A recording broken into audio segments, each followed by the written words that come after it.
Welcome to Common Prophets. Today we shall discuss whether reincarnation is for real or not.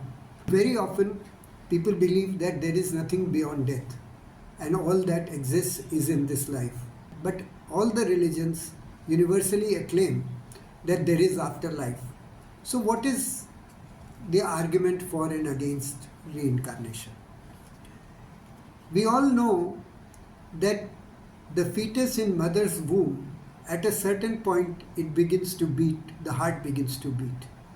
Before that point the fetus is not beating, and after that point the heart is beating. So what has happened? So that may be said to be the point at which the soul enters the body. Similarly, we all know that when we meet death, at a certain moment a person is alive and then in another moment the person is dead. So what has happened? Something has changed, and what has happened is that the soul has left the body. So this is the most simple and direct experience that we have about the soul entering and leaving the body. Thus, in the Bible, in Ecclesiastes, it is said, "Then shall the dust return to the earth as it was, and the spirit shall return unto God who gave it." So here the Bible is saying that the spirit, that God, that the body, which is the dust, will return to the earth and the spirit will go above. A counter argument is that the life is like a candle.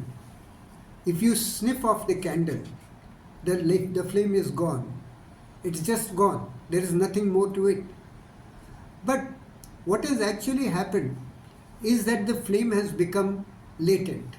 The flame is still there, only its form is become in the wick of the candle and it can be reignited any moment.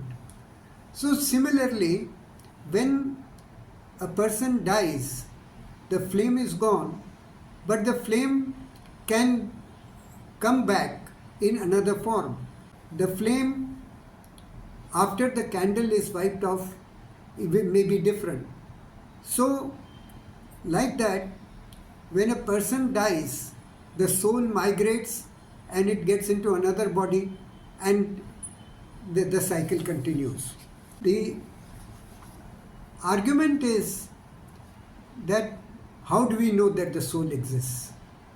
So, I would give an example. How do we know that electricity is there in the wire? Of course, the final way of knowing whether there is electricity in the wire or not is to touch it, but that may electrocute you.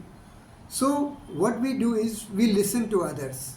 We listen to the electricians, the technicians, the manufacturers, and they tell us that the following wire has high level electricity, and we accept it. Similarly, if we want to experience death, that is fine, but it is like electrocution. So if you don't want to get electrocuted and yet want to learn whether there is life after death, then you have to listen to others and to get their experience. Because it is not wise to reinvent the wheel. We cannot start learning everything from ourselves. The next question is, now after all, what is the purpose of this whole question of reincarnation? The journey of the soul can be compared to a spiral. It goes round and round and it goes up. So each round is death and life. So in one round you are born, you do some things, and then you die, and then you are born again. But you are not born at the same level in the same position. You are born one step above. Then again you are born, you die, you do some things in this life, and then again you are dead, and after some time you are again born, and so this cycle continues. Now what happens is that the soul has some desires, and in order to fulfill those desires, the soul enters the mother's womb and enters into a fetus. After birth, the soul does so many actions like going to school, like doing business, doing service, trading, good, bad. She does good actions, she does bad actions. And at the end of the time, she dies. So what has happened is that the soul at the time of birth is not the same soul at the time of death. The soul has experienced many things in this life, like being hit by a class fellow, like being passing a result, or whatever it may be. So the soul has become somewhat wiser, you can say. And then the soul starts its next journey. And next again it is born and it experiences various things, and again it dies at a higher level. Like that, the soul rises in the spiral. It is possible for the soul to go down if, for example, one is born a human being and all one does is to kill people, to rob people, to do bad things. Then in the next birth, the person may get born in a lower womb of maybe a cat or a dog or whatever it may be. So the basic point is that the purpose of this whole concept of reincarnation is that one lifetime is not sufficient to complete all one's desires, is not sufficient for us to attain God. So we continue in this cycle of being born and dying until we rise above and rise to the point of an evolved soul we can call God. The Sufi mystic Jalaluddin Rumi thus says, I died as a mineral and became a plant. I died as a plant and rose to animal. I died as animal and I was human. Why should I fear when I was less by dying? Yet once more I shall die human to soar with the angels blessed above. So here we have a clear statement from the Islamic perspective that one is born and dies at subsequently higher levels. As I said, it is not necessary, but unless a person does evil deeds, we should expect him or her to be born on a higher plane. Again, the Quran says, Allah created death and life so that He may test you, to see in which of you is the best in the deeds. So how does Allah test? I have been born and I live in this earth, and if I do good deeds, then Allah tests me and sends me to a higher level. If I do bad deeds, then Allah tests me and sends me to a lower level. So this is what is the meaning of testing. Very interesting question is raised in the Christian circles. Once Jesus was going somewhere and he met with a person who was blind from birth. So the people asked him, Rabbi, who sinned, this man or his parents, that he was born blind? And Jesus replied, neither this man nor his parents sinned, said Jesus, but this happened so that the works of God might be displayed in him. So Jesus spit on the earth, took some mud, mixed it with his saliva, applied it on the blind man's eyes, and asked him to go and take a bath somewhere. And he began to see. So this is true, that Jesus brought the eyesight back to a blind man who was blind from birth. But it still does not answer why that blind man was born blind. More importantly, Jesus also categorically states, neither this man nor his parents sinned. So the person did not sin, his parents did not sin, yet he was blind. The Hindu explanation of this is that the result is a combination of three factors: one's own effort, one's inheritance, and one's fate. So the inheritance of the blind man was okay. Neither he had sinned nor the parents had sinned. There was no question of effort because at the point of birth he could not make any effort. But the third factor of fate. In this entire world there are so many things that are happening at random. And one of the things that happened was that this man did not see. So the solution to this riddle comes not from sin or good deeds, but from fate.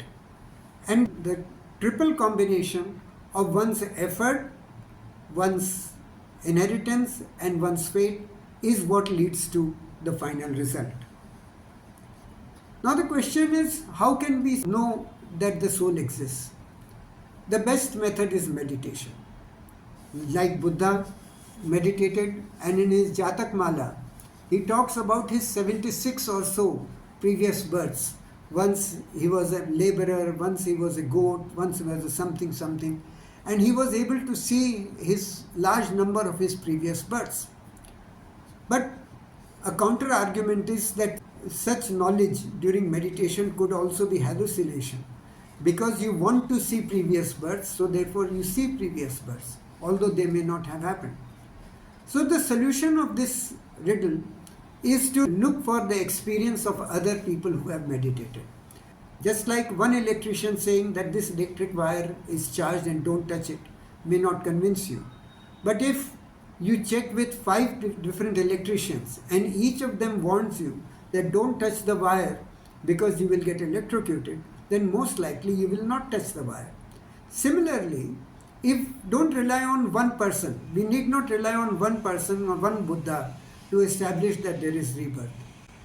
If there is one Buddha, if there is one person who says there is rebirth, then check with others evolved souls, and see if they also say. If a large number of such people say that there is rebirth and they have seen their rebirth, then one may accept it. The next counter argument is that this can be due to social conditioning, because loudspeakers are blaring and everyone is saying there is afterlife, there is afterlife. Therefore, one gets conditioned to believing afterlife. Once again, there is not only that loudspeaker is believing that there is no afterlife. Loudspeakers are beaming on both sides. It is our ability to listen to both sides and discover the truth ourselves. Because it is not true that the society only says about afterlife. There are also people who say that there is no afterlife. And so we have to debate, we have to discuss, and we have to arrive at our own decision whether there is afterlife or not. Yet another counter argument is that the population of the world is increasing. So where do the souls come from? Previously there were 3 billion, then 5 billion, and today there are 8 billion people, and next year there will be maybe 10 billion people. So the solution to this has been given by Rumi. He says that I was an animal and I became a man. So it is possible that when human population is increasing, a number of cats and dogs may be reincarnated as human beings. When the human population is decreasing, the number of human souls may be born as cats and dogs. So the total number of souls we don't know, but we may assume that the total number of souls is some fixed astronomical number in multiple trillions. But as Rumi said, that he was a mineral. So every mineral, every particle in this universe has consciousness and has a soul. The Jains, some monks say that the stones have souls. So the entire universe is on an evolutionary trip. The minerals evolve and they become plants. The plants evolve, they become animals. Animals evolve and they become human beings. And human beings evolve and they can attain God. So this is not an argument that population is increasing, because we are talking about soul in general, not about human souls. Another argument that is often said against rebirth is the saying in the Quran that one cannot go back. Quran 23:99 says, when death comes to one of them, he says, my Lord, send me back so that I may do good deeds regarding what I have neglected. But no, these are just words which he utters. A barrier is placed behind him until the day they are resurrected. So what this ayah is saying is that a person died and he went to the Lord, and he pleaded with Lord that, look, I have not done good things in my life, so please send me back so that I can repair them and do good things now. God said to him, no, there is a fixed barrier behind you and you cannot go back. But note that God does not say you cannot go forward. You cannot go back into the same family or to the same city or to the same body that you have left, but you can go forward into another fetus, another body, and therefore this ayah does not stand against reincarnation. It only says that you cannot go back to the same family and the same body from which you have died and come about as a spirit. The last point is that the Quran repeatedly says, as for those who were destined to be wretched, they will be in the fire. For them there is a violent exhaling and inhaling. They shall abide in it as long as heavens and earth endure, unless your Lord may will otherwise. Now the last phrase, until your Lord may will otherwise, is very significant. So what this ayah is saying, that a bad person died and he went into the afterlife, he met with fire and he will stay there, but only as long as the Lord does not think otherwise.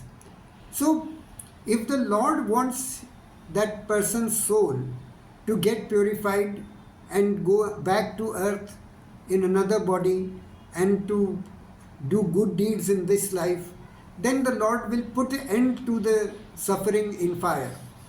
My own understanding is that once we die, we meet all the people who have died with whom we have done bad things and good things. So those whom we have done bad things, we have robbed someone, we have killed someone, that is there we are open and everything is transparent. So then they take revenge. Similarly, if we have done good things in life, then once we die, we meet with people who are happy with us, who are welcoming us, and the life moves on. So, and as long as this exchange takes place in the afterlife, we are there either in heaven or hell, and after that we come back to earth because we have not evolved up to God, and ultimately God wants us to come to them.